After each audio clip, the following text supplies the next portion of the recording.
Hello, today we're going to see how do we draw the Born-Haber cycle of one compound, which is Mg3N2, magnesium nitride. So magnesium nitride is, the formula is Mg3N2, and in order to draw it, the first thing that you need to know is that magnesium nitride is formed by magnesium ions Mg2+, so that is going to be 3 moles of Mg2+, plus 1 mole of plus 2 moles of N3-. This is a very convenient way of writing the lattice energy of magnesium nitride. What this will do, of course, will help you to guide you when you are drawing your Born-Haber cycle. Magnesium nitride is a solid, magnesium ions, they are gas, and the gas is state. This will guide you when you are drawing the Born-Haber cycle. In order to draw the Born-Haber cycle, the first thing that we do is we write down the enthalpy change of formation of magnesium nitride. By definition, enthalpy change of formation of Mg3N2 is when you are forming 1 mole of magnesium nitride from their constituent elements. So we are forming there 1 mole from their constituent element. This is magnesium, which is a solid, and this is nitrogen, which is a gas. In order to form 1 mole of magnesium nitride, we balance the equation. We need 3 moles of magnesium and 1 mole of N2. It is very important that you draw the formation of magnesium nitride with 1 mole here. Of course, you can also have multiple moles there, but the Born-Haber cycle would involve much more enthalpy changes. It will involve much more values of enthalpy changes, much more multiplication behind it. In a Born-Haber cycle, everything is defined in terms of the amount of product. So you forming 1 mole of magnesium nitride, which is a solid, so that is 1 times the enthalpy change of formation. So 1 times the enthalpy change of formation. We pick a different color. 1 times formation of magnesium nitride. Now, our goal in the Born-Haber cycle is to achieve this. So the magnesium should turn into Mg2+, and the nitrogen, which is N2 there, the N2 gas, it should turn into 2N3-. If we are able to achieve this, then the Born-Haber cycle becomes something which is easy.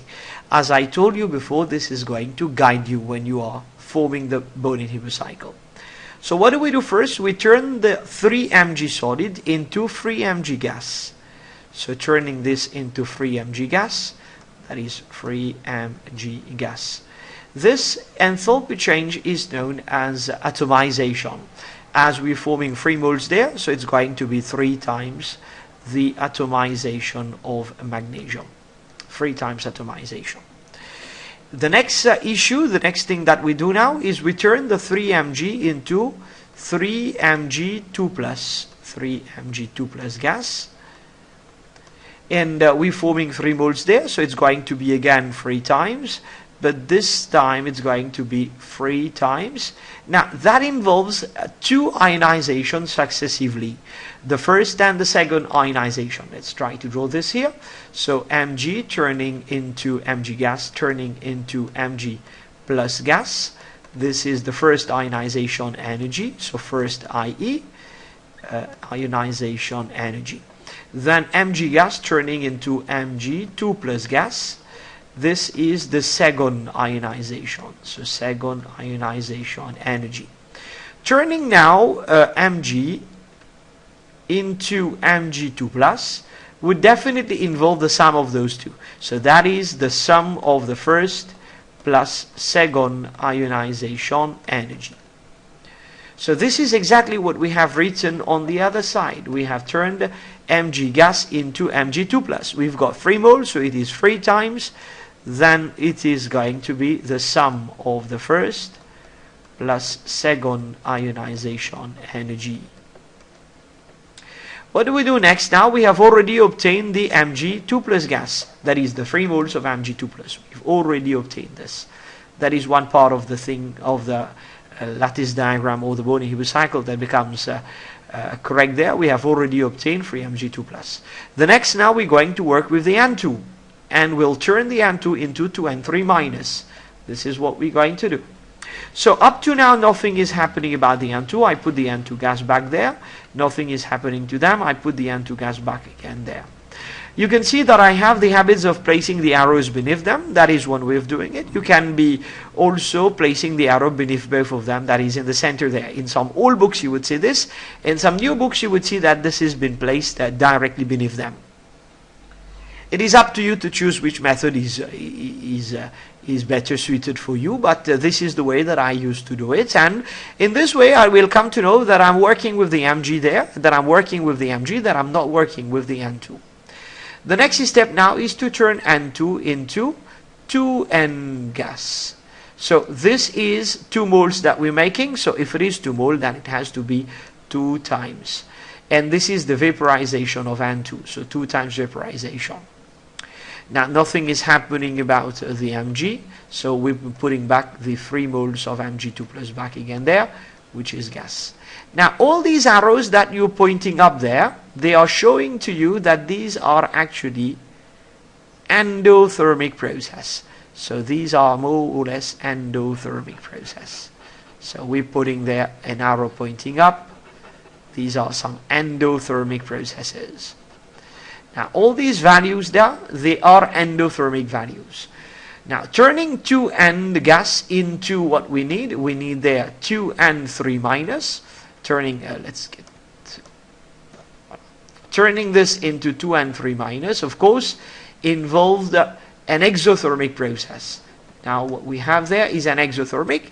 In order to draw it on the same cycle, because we can't put down the arrows back again, it won't be something easy to understand. So what do? We take an arrow there. We take all these Mg2 plus, that is 3 moles of Mg2 plus. We write them back. Plus 2N gas.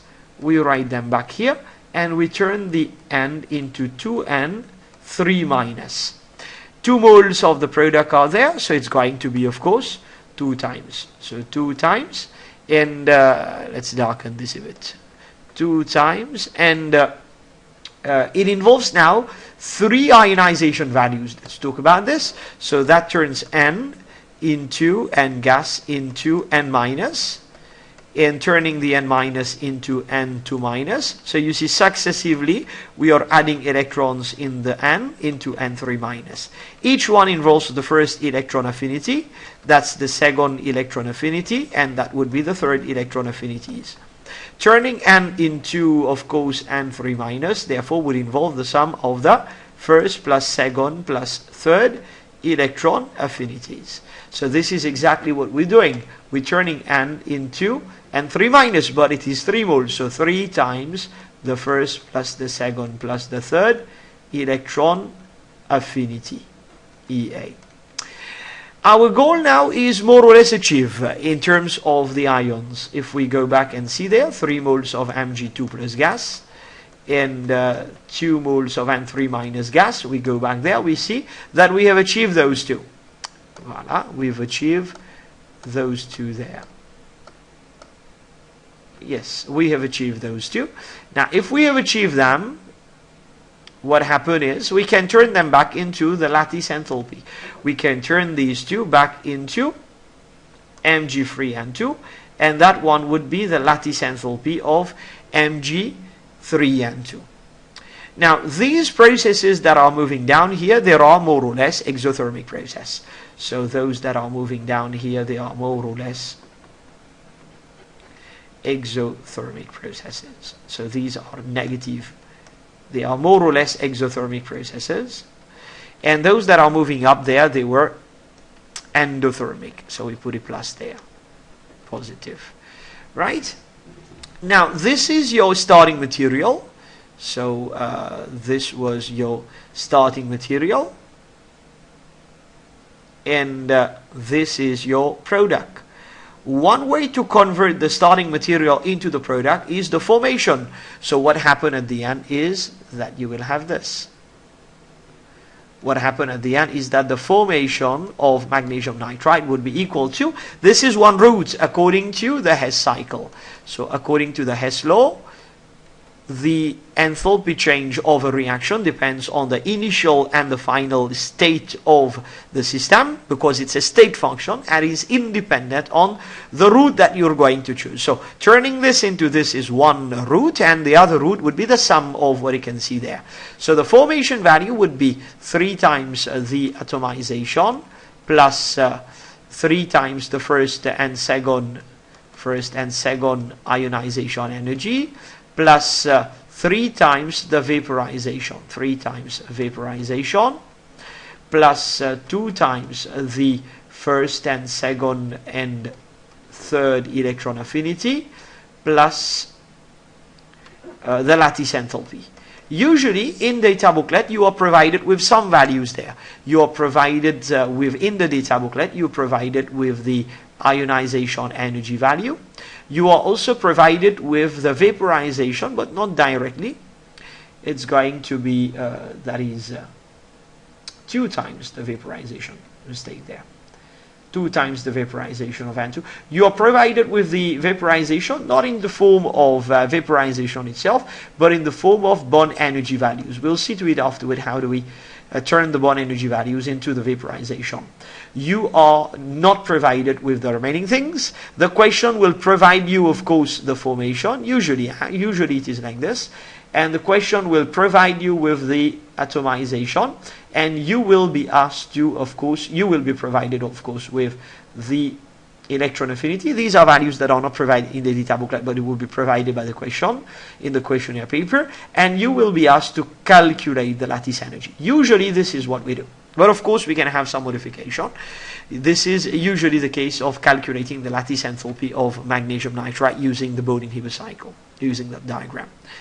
Hopefully it is not a difficult diagram to draw. Magnesium nitride involves a couple of ions behind it, so you can see those ions there, and you can have much more appreciation of drawing the Born-Haber cycle now from what I have explained there. How do we get the value of the lattice of the vaporization from the Born energy? Let's try to see. In the data booklet, you would see that the Born energy of N2, which is N triple Born N, is in the value of 994 kilojoule per mole. This value is provided in the data booklet. Now, Born energy means the energy needed to overcome, this is the N2, the Born energy is the energy needed to overcome 1 mole of gaseous covalent bond. So if I erase this here, what I will obtain is N plus N. So this is 2N. And this value is 994. So this is the Born energy of N2. Now we compare that equation with the equation that you are having there. Now N2 turning into 2N. So that value is N2 turning into 2N. That's exactly the same gas there. That's exactly the same. The value is 994. So this value 2 times vaporization will be equivalent to 994. You should not multiply them back again by 2. It's the whole thing that will be equivalent to 994. Because the equation that you are having here and the equation that we are having here, these two equations, they are exactly the same. So these are the same values that we have here, 994. The value of the ionization energy, the sum of the first and the second one, I've already taken them for you in the data booklet. It is 2186. So that would be 2186. And all these values, they are positive values. That is obtained from the data booklet. Okay, so those two values are obtained from the data booklet. Of course, I have taken the sum of the first and the second one. I've mixed them together, I've added them together, and this sum there is what is equivalent to 2186. Now, this question came in June 11. Let's look at the question. You see there that the question came in June 11. Let's look at it in this way. You have to calculate the lattice energy of magnesium nitride using the following data. These data are provided there. So atomization is provided, 148. The sum of the electron affinities, the sum is provided to be 2148, and the formation is minus 461. Let's insert them. 148 first. So 148 for the atomizer. So that's going to be 3 times 148. Okay, because it is 3 moles there. The second value provided, the sum of the electron affinity, 2148. So that is 2 times 2148 2 for this, and the 2148 is for these, for the sum of them. And provided in the data, the formation value is minus 461. So minus 461. That's the formation value, minus 461. That value there is a negative value. Okay, so that makes it the Born-Haber cycle. You can evaluate it now. So moving down would be equal to there. All the values are found there. I have already evaluated that for you. Let's put it in a different color, please. So I have already evaluated that for you, and the evaluation happens to be, so the lattice energy, we don't see anything from this. Let's take this one. This is equivalent to, it is equal to, I have already calculated for you, and this is minus 12,753. So you can have a go, you can have it, you can try it, and you can always come back there to see the explanation if you have any queries, any question. So that is the Born-Haber cycle of magnesium nitride. If you have any queries, you can always send me a mail on this address, ahsunsamer@gmail.com, or you can leave a comment in the YouTube videos that you're watching. Thanks for watching, and yes, as I told you, a last thing, this question came there in the June 2011 paper 41, question number 1B. There you can see. Thank you for watching. If you have any queries, feel free to ask any question. Thanks.